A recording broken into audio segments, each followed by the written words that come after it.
Dari Studio 1 Metro Update Jakarta, inilah Breaking News.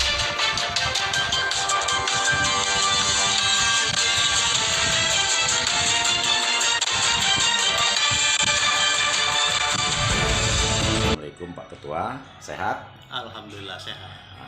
Selamat pagi, salam olahraga. Salam olahraga. Ini Pak Ketua, saya ingin menanyakan tentang perkembangan olahraga di Provinsi Bengkulu ini. Nah, yang pertama terkait tentang keberangkatan. Nah, saya mendapat informasi bahwa tidak semua atlet yang lolos PON itu berangkat ke Papua. Nah, ini ada apa, Pak Ketua? Baik, terima kasih. Saya sebagai Ketua KONI tentu berharap seluruh atlet yang sudah lulus PON, baik itu melalui Forwil, Kejurnas, Prapon, itu diberangkatkan. Tugas kami dari KONI hanya mempersiapkan atlet sebaik-baiknya, dan itu pun baru bisa kami lakukan di 2021 karena 2020 kegiatan sempat tidak bisa berjalan. Kemudian ada permasalahan-permasalahan yang dihadapi. Kaitannya dengan keberangkatan itu semua menjadi kewenangan pemerintah. Ini yang berkaitan dengan penganggaran segala macam. Sehingga kami tanggal beberapa kemarin melakukan rapat koordinasi dengan Pak Gubernur di kediaman beliau. Pada saat itu Pak Gubernur menyampaikan nasihat-nasihat lah kepada kontingen Bengkulu, sehingga beliau mengambil keputusan untuk mengurangi jumlah atlet yang berangkat dengan pertimbangan pertama dari situasi keamanan yang terjadi kondisi saat ini di Papua. Kedua, berkaitan dengan pandemi yang terus meningkat. Yang ketiga, berkaitan dengan jarak dan biaya. Kemudian yang keempat tentu saja dengan pola penganggaran dari kita. Pola penganggaran KONI Bengkulu hanya disediakan anggaran 4 miliar. Itu mulai dari persiapan sampai keberangkatan.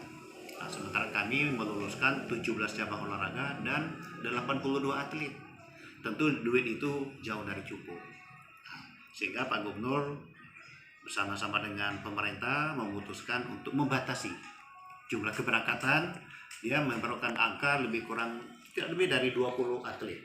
Sehingga kami harus memilih atlet-atlet yang bersifat perorangan. Dan kebijakan ini harus kami ikuti, harus kami amankan. Tugas kami menyatakan itu. Oke, Pak Ketua. Ya, dari alasan-alasan tersebut itu sangat bisa kita terima.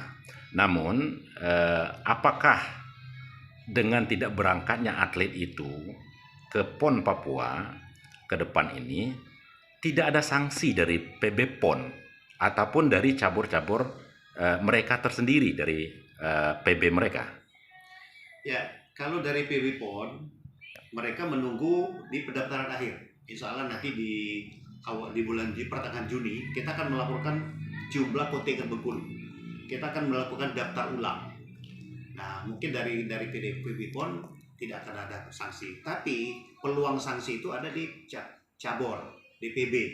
Seperti ada mungkin tidak bisa ikut Kejurnas, tidak bisa ikut PON berikutnya. Ya, itulah sanksi yang akan diterima. Kemungkinan sanksi yang bisa diberikan kepada cabur-cabur yang tidak ikut. Tetapi kita juga tidak bisa memaksakan. Seperti saya berharap sekali. Seperti kita sepak bola lulus sudah 36 tahun tidak, tapi ya gimana kondisi seperti itu? Pak Gubernur paparkan semua di depan seluruh cabur.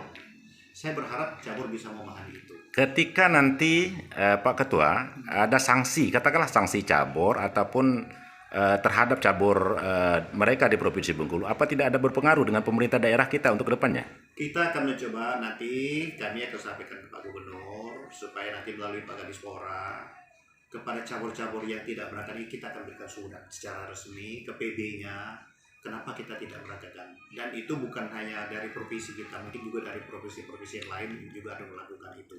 Dan Pak Gubernur sudah berjanji bagi cabur-cabur atau atlet yang tidak diberangkatkan ke PON, nanti beliau akan memberikan kegiatan-kegiatan yang bersifat lokal di Bengkulu. Apakah pelatihan, apakah kejuaraan daerah, silakan nanti akan berkoordinasi dengan Bapak Kadisdora. Oke. Jadi tidak lagi dikoordinir dengan sistem penganggarannya. Oke, terakhir Pak Ketua, yang terkait masalah keberangkatan ini, apakah tidak ada upaya-upaya lain untuk meningkatkan anggaran?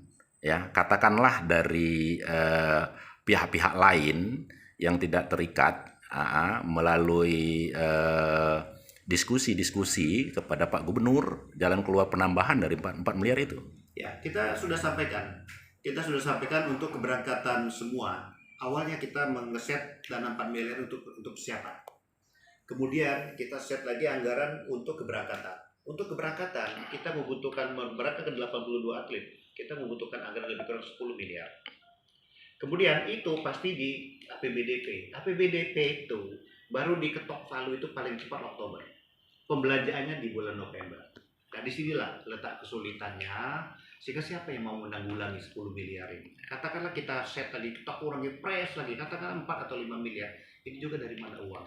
Oke. Nah sehingga kami memaksimalkan dana 4 miliar yang sudah dihibahkan kepada KONI ini untuk persiapan rutin KONI dan juga keberangkatan. Sehingga Pak Gubernur membuat kebijakan kurangi jumlah atlet.